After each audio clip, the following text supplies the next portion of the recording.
And we're in to do the newspapers, and I have to say good morning to you, Sally Fukombat. You're the head of primary healthcare pharmacy, the Boku Presbyterian Hospital, frontline worker. Charlie, you're doing good work, because as part of our initiative, we want to celebrate the frontline workers, but also get to know right here at JoyNews the problems that they have been going through. So we'll do that just in a bit. But before we do all that, we have to look at the newspapers.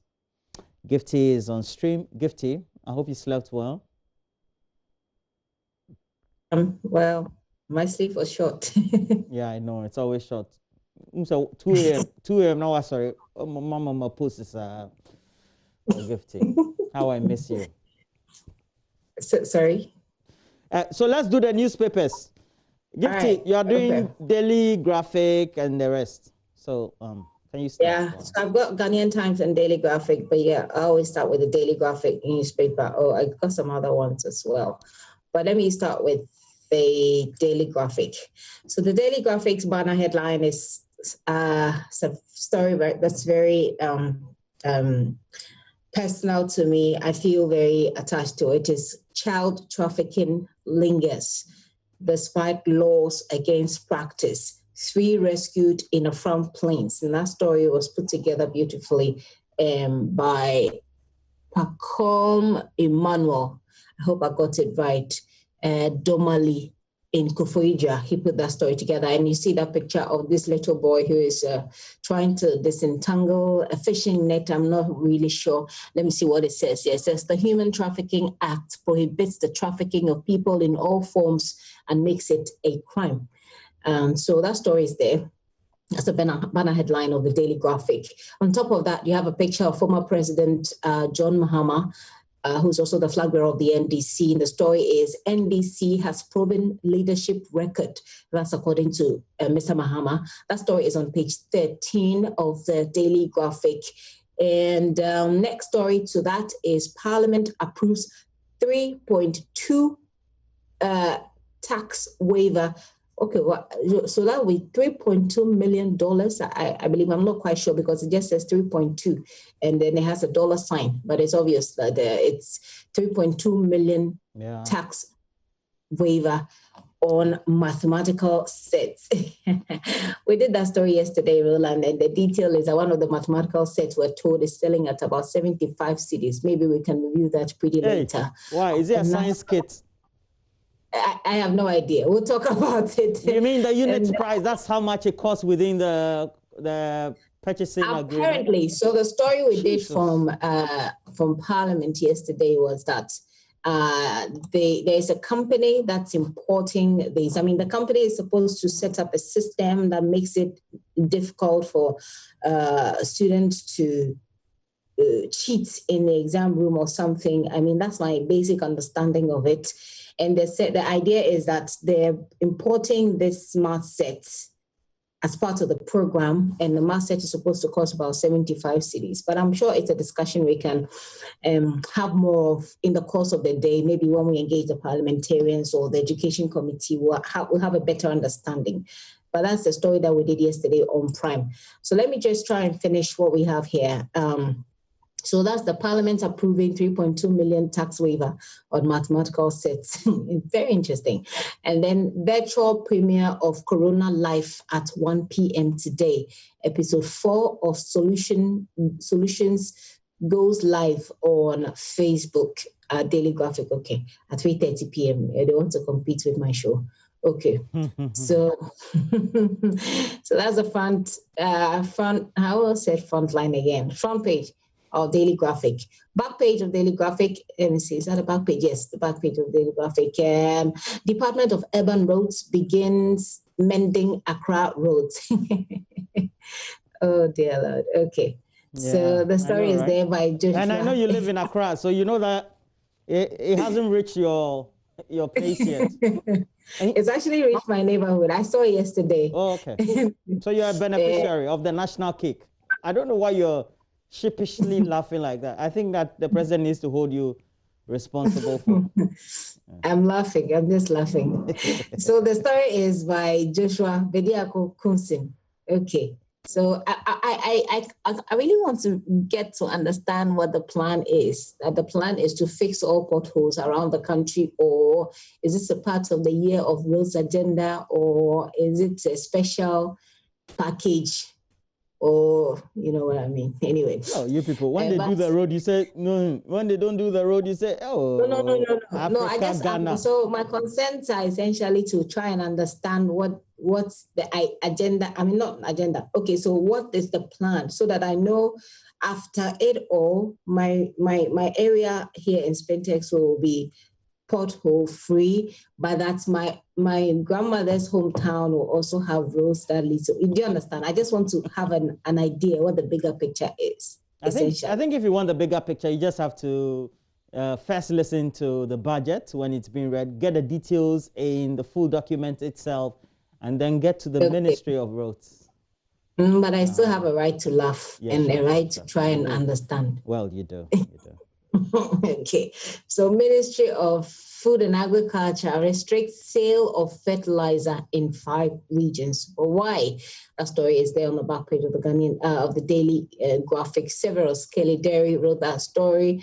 And so they list the affected districts, they list the subsidy, then the prosecution and smuggling, and then prosecution as well. I think it's an interesting story. Grab a copy of the Daily Graphic, take a look at what it is. So that's it for the Daily Graphic, Roland. If I may go on, let's see. I have I have the Daily Statesman here as well. Shall I go on with it? Yes, please. Go on. Okay. So the Daily Statesman. Okay, Daily State. Come on. Okay. So, Daily Statesman banner headline: Don't return JDM to presidency. Professor Ade warns Ghana will be worse off under Mahama.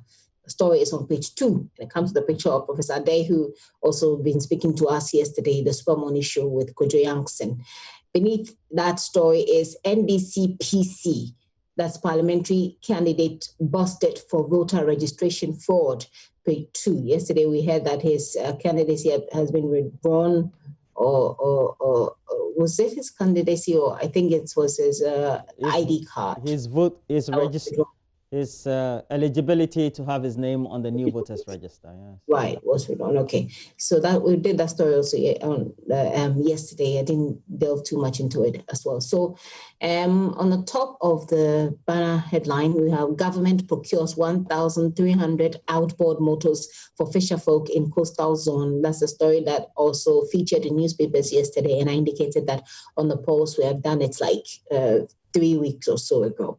Ray World has a story there. A couple of adverts, I think. Back page of the Daily Statesman, football or soccer, or the things that make you guys crazy. So this one is what next for Manchester City after Champions League reprieve? And it looks like an analysis that has been done there. So it talks about to win the Champions League. It talks about rebuilding and replacing legends. Then Montari backs Mourinho after style criticism. So that's it for the Ghanaian Times newspaper also. Let's see. Should I go on, or do you want to come in with yours? You mean the Statesman? You just finished with the Statesman. So you have to do the Ghanaian Times now. Okay. Ghanaian Times newspaper I have here. Yes. Banner headline: Electoral Commission registers over 4.4 million in second week. Page 13 has that story, and there's a picture of Jean Mensah. Ghana's confirmed COVID-19 cases hit 24,518. Then Ghana losing fight against COVID-19, says NDC. And so that's it for the front page of Ghanaian Times. Back page: Minister for Sanitation, support conservation of water resources to achieve water-related SDGs, Ghanaians urged. And National Road Safety Authority engages stakeholders on new LI in Eastern Region. So those are the stories that I have, Roland, for Ghanaian Times, Daily Graphic, and then the Statesman. All right. So let me just do about 3 of them. I have the Daily Guide. The Daily Guide has on the front page, Mahama stokes tribal fire. It has an attached picture of the former president John Dramani Mahama. Down there, Ghana will be worse off under Mahama. Has also an attached picture of Professor Stephen Adair and all this quelled from that interaction he had on the Super Morning Show with Kojo Yankson and Pro Vice Chancellor Defense UPSA VC. This is the second part of the serial, second day. The Daily Guide is doing the story related to the current Pro Vice Chancellor of or the Vice Chancellor of the UPSA. Adokufo clocks 80. Wow. Charlie, don't we all get to grow old? We're all just growing like that. Yeah, nothing is static. All right. So on the back page is full of sports. And Manchester United, proper team again. And Paul Pogba has said Manchester United is a proper team again. Just before he said this, they went into a match after, and they drew very shockingly. But they were leading 2-0 up, and then I don't know. The day are you hopeful despite defeats? And Swansea, they lost to Leeds at the Liberty Stadium. Very surprising match when I watched the highlights. Shaq coach, best teeth, and City escaped CL ban or Champions League ban, and that's Manchester City. The Daily Dispatch has on the front page, Electoral Commission registered 4.5 million voters, and this is in 2 weeks. It's well captured on the front page of the Daily Dispatch newspaper. We're having a thorough discussion with Dr. Srebo Kwaku. He is Director of Electoral Services of Ghana's Electoral Commission. And like we're asking, these numbers, are still concerns that, Charlie, there's frustration in the process and all that. So we have other questions. We'll also open the phone lines in that discussion as well. So all of you can have an input. Just in case you've experienced the registration process and you have some concerns, you can pose it to him and he will respond subsequently. Down there, I voted for Nana Kunedu in 2016 polls, according to Rollins. Yeah, very logical. You should do that, your wife. Okay. But you're voting your secret. We didn't know whether you... So the Finder. We have the Finder. It has on the front page 4.4 million voters registered. The Daily Dispatch says 4.2. But okay. So we have Greater Accra region apparently is leading. It's a very cosmopolitan region. Has 20.9% of the registered voters so far. And may Allah bless your good work. Chief Imam tells Dr. Mahmoud Baumia, he went to the Chief Imam to tell him, Charlie, I have been picked again as running mate. It's been ongoing, myself and another Danko Kufuado as my boss since 2008. We got the nod in 2016, and I'm going again, vying for a second term. Bless me. And the Chief Imam blessed him. IBM appoint Angela Trematin Jimo as first African and female regional head, and the Ivory Coast Vice President Daniel Kablan Duncan resigns. All right. Gifty, any pick for you? What's your pick for the morning? Gifty? Okay. And the Electoral Commission story, the voter registration story. So I say the trafficking story, but I've not really read it, and so I don't have the details. But the story yesterday broke that the CID, I think, had made some arrests of some people who tried to get into trafficking. I think the trafficking is a story that it's a problem that's ongoing. We've tried over the years to deal with it every now and then. The thing is that sometimes these parents will say it's out of poverty.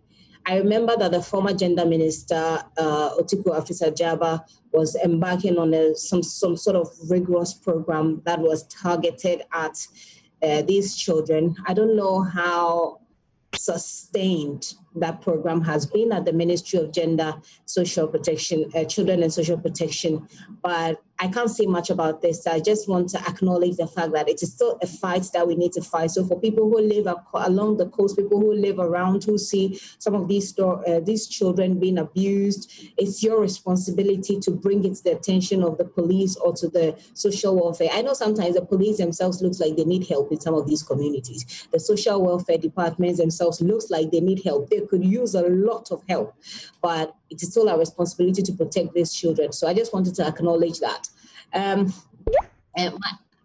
Yeah, sorry. No, I didn't say anything. Please continue. Okay, my other take will be, I'm pretty curious about the number of. Okay. Before you move on, but I do know that yesterday I got hint of a case that had some conclusion involving the trafficking of children, and 2 people apparently have been arraigned before the court in the Volta region, and there was a conviction, and it's all because they took some children. 7 of them told their parents down south that, look, they were taking them to school as they stayed with them, and they were going to be their guardians, and they did not do that. They took them into fishing and fish mongering. We all do know how they do that along the Volta Lake.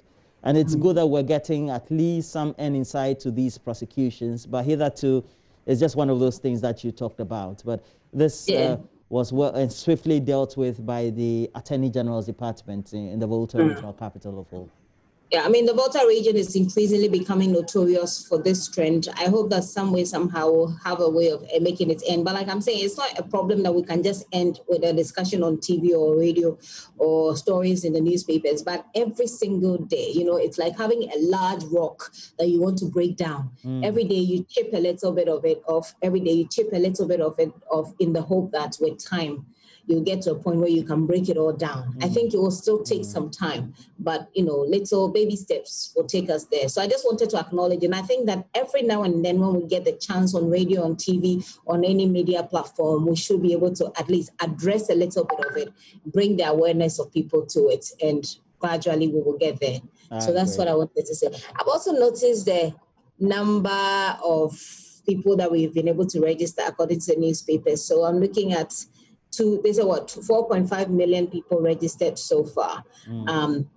Of course, we believe the Electoral Commission, although there's no way for us to verify unless we want to go into some sort of investigations. But I don't like maths a lot.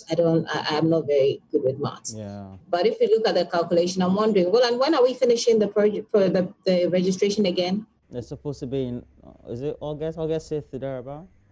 August. Okay, so August. It's a 38-day process. So in August, I know that it's 8-day process. Yeah. Well, when we are the month of July has almost ended. We're in half of the month of July, and then we're finishing in August, which is next month. I'm just doing the calculation. 2 weeks, 4.5 million people. Maybe when you speak to the EC later today, you can find out whether we'll be able to. I'm told that we're expecting the projected number of people we need to register is about some 17 million people or so. Well, the Electoral Commission says 15 million, even though in the last register that was used for the polls in 2016, we had 15.4 million people. But when you ask the questions, they say that's a justification why they said there are ghost names on the register. Even though I don't know, somebody may register or might have registered yesterday and will register today and will die the next day. So they will always have ghost names, and that argument will keep going on. But they said they are targeting 15 million. Yeah, as for me, I'm just curious to know what the math says to us. 2 weeks, 4.5 million people with a lot of problems, but the EC says it's been largely successful. We'll give that to them. But the next few weeks, how many more people can we register? Yeah. Do you get the point I'm trying to make, Roland? Yes. So I'm trying to do a bit of calculations here. But I'm trying to do a bit of calculations here to see, say, in 2 weeks, if we're able to do 4.5, how many more weeks do we have? And if we're going by the same number and the same pace, will we be able to register 15 million people, 17 million people? So going by the 38 days period when they say they intend registering, we've done 2 weeks, we're in the 3rd week, and it's so it means we're just left about 3 weeks more, yes. Okay. So if we've been able to do that, it means that averagely we're recording about 2.5 million people. Is it 2.5 now? 2.25 million people. Okay. Every if we're week. able to go at the same pace, so the we should be getting close to somewhere 15 million, but that would be like 14 point something million people. Yeah. So if you take a look at the current rate at which we're going, it means every week we're recording 2.25 million. So ultimately, if you do just the deductions or the extrapolations, you come out to say, look, we will need about, let me see. Okay. So we will need. Now we need the mathematics. Yeah. Yeah. So we will need 6 weeks.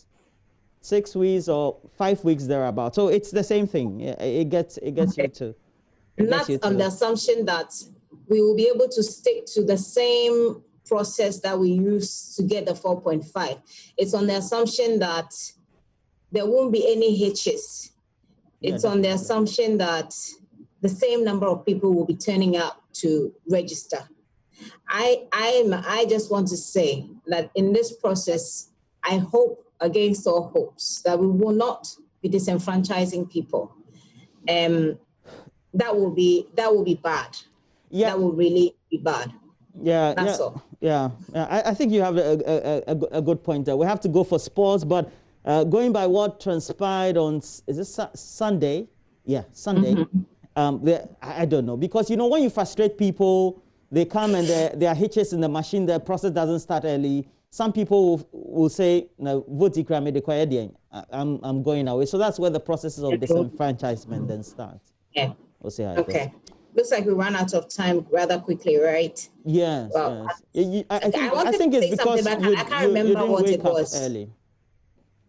We're waiting for you to join the Zoom. You didn't come early, so. I didn't sleep early. Okay, anyway. Well, then let's do sports. Maybe what I wanted to say, if I remember tomorrow, I'll say it. Hey, Charlie, what's that, Barbara? You are forgetting things. Okay, so we have to do Benedict also. He comes in with the latest sports headlines, and Gifty and Rapia, I'll meet you later in the day when you come back to the office for us to have some good time. Your lunch is on me. Herbalife. Hi. We're taking a break. Benedict is next.